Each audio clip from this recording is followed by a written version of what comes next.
Mom's here.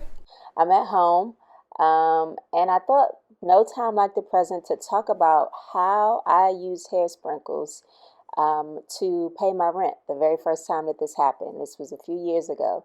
And I've posted about this on social media, specifically on Instagram, and have posted about it, just literally like a static post that just has, text saying this.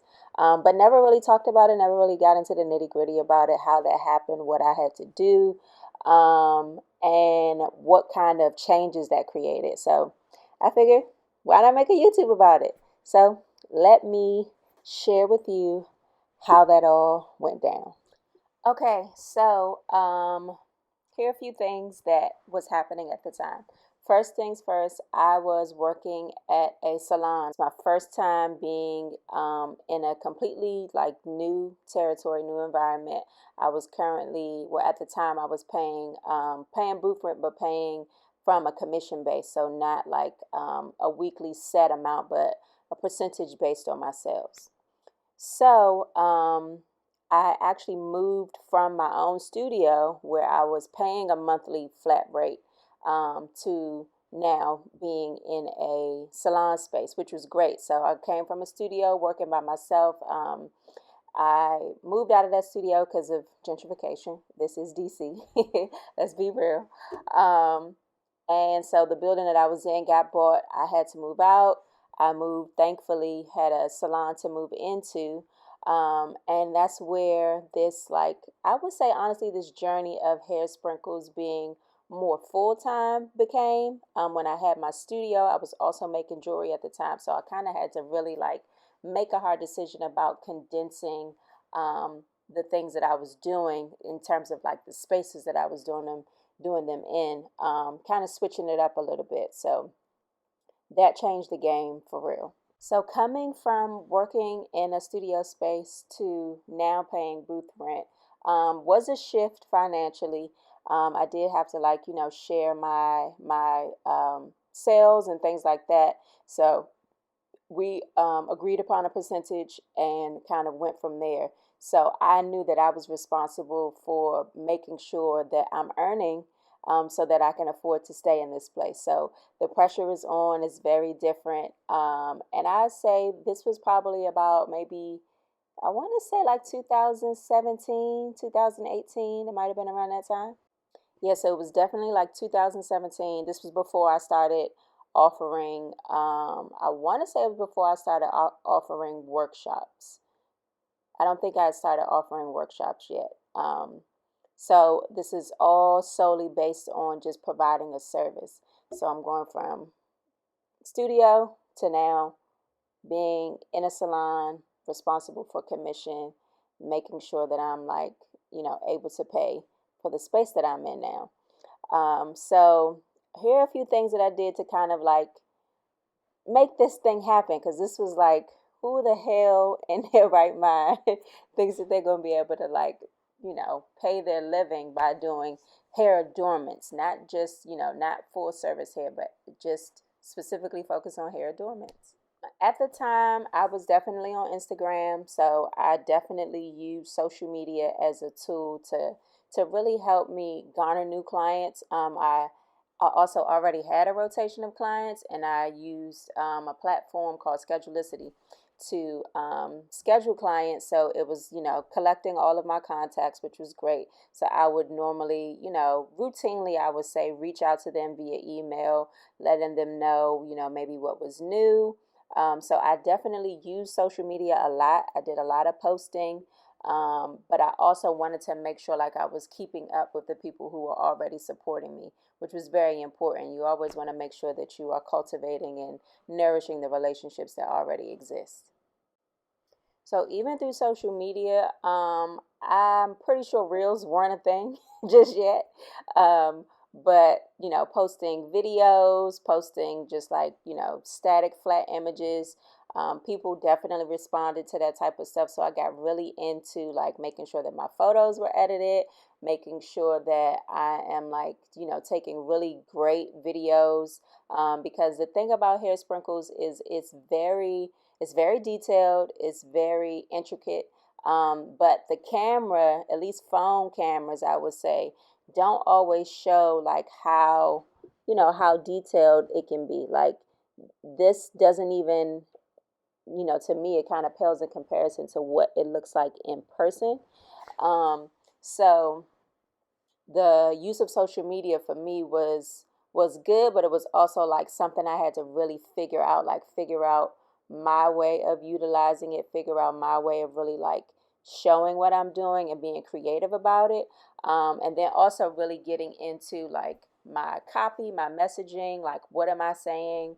And then on top of that, getting creative about getting new people in. So if that meant coming up with like specials, coming up with new styles, new installations. Um, I really had the opportunity to get creative. So, like I mentioned before, I was in my own studio before where I was making my jewelry and also doing hair sprinkles. And I would like take client meetings, all kinds of stuff in this space. Um, but being in the salon really made me zone in and focus specifically on hair sprinkles, like just the overall hair adornment, hair care, self-care aspect of this particular service. So I had to get really, really creative. I did some specials, and my specials were definitely like around things that I knew people were interested in, things that I knew people liked. Like everybody loves a happy hour special, so it was some kind of happy hour special. Everybody, loved like there's all every month there's some type of holiday, so I'm like, playing into that. I want to say there was definitely a time period during this like first year of this happening of me being able to pay my rent doing hair sprinkles, where there was a government shutdown, and that was very real. And I had clients who definitely work for the government. So I'm like, kind of catering to what's happening in my space, in my location, um, to not only make people feel good, but to also like meet my needs. Like it was real. I had to pay rent, and this was literally like because I shifted from one space to another. I really had to pivot. I didn't have like the space, I would say, to be able to also make another source of income through jewelry in a certain capacity where people could come and pick things up, where people could come and have meetings with me and talk about like, their designs, what they were interested in, custom type of work. Like it was a real thing. And I really had to kind of, I would say, not downsize, but kind of streamline things at least immediately until I could figure out, my balance and figure out even space wise, like I was moving stuff from my studio into my apartment, this same apartment. So it was something. So the combination of utilizing social media, now this is, mainly Instagram. I wasn't really doing much on Facebook. TikTok didn't exist yet. So between social media, email marketing, um, and keeping up with my clients who already existed, so communicating with them, engaging with them, nurturing them, um, taking a look at my expenses, getting really like kind of down to the nitty gritty of what I'm bringing in, what I'm spending, what I'm actually going to be able to take home. What else? Providing quality service, because my business is service based. So referrals, there's nothing better than somebody, giving their firsthand experience to be able to say, hey, yeah, go to Amber, or hey, yeah, go to this person. So making sure that I'm providing quality service, making sure that I'm communicating with my clients. So even from, if they need to reschedule, I need to reschedule, or who's running late, all those types of things, being timely about that, and being respectful about that and understanding about that. I would say the combination of all of those things is what helped me reach my goals. I'm, you know, cutting down on my expenses at the time. So that meant like maybe I wasn't eating out as much. Maybe I, wasn't buying a bunch of clothes and shoes and things like that. But I met that goal with hair sprinkles. So when I post about that on social media, it got a lot of just like, positive feedback. But I've always wanted to kind of share like how that happened, and I thought, what better day, what better time to be able to do that when I'm actually literally still sitting in the same spot that allowed me to do that. But I say all that to say, like, hair sprinkles has been a vehicle for me, and it's been something that I have wanted to, or I should say, a large part of the goal of sharing it is, if I can do this, so can you. Like, this is not something that I planned. It is not like I woke up and said, I am going to build this hair sprinkles empire. Not immediately, not in 2012. And when I started in 2012, this was me trying to like just help my girlfriend, my one of my best friends, really figure out a look for a photo shoot. So it totally blossomed into something that I never could have believed. And providing the workshops is my way of being able to also offer that to more people. So I hope that you join the tribe. If you already are, good to see you. Thank you for joining. We have a lot of fun in our like private chats and things like that. So please join us. I'm going to drop the link in the description box where you can enroll. Again, enrollment is 24 hours a day, 7 days a week, 365 days a year, because it's online. So you can access this platform whenever, however.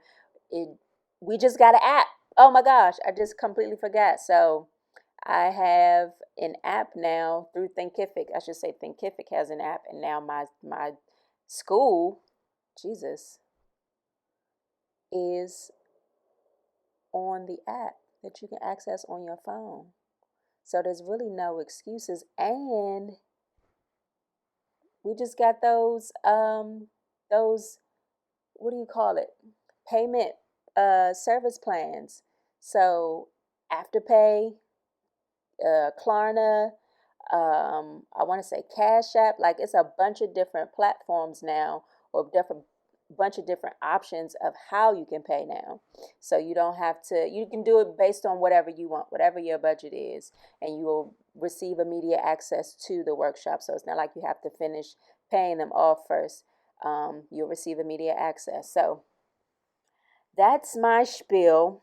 Yeah, hair sprinkles changed my life, and I'm trying to do the same thing by offering it to other people, and spreading more joy to Black women, straight up. Um, yeah, thanks for listening, and I will see you guys again soon.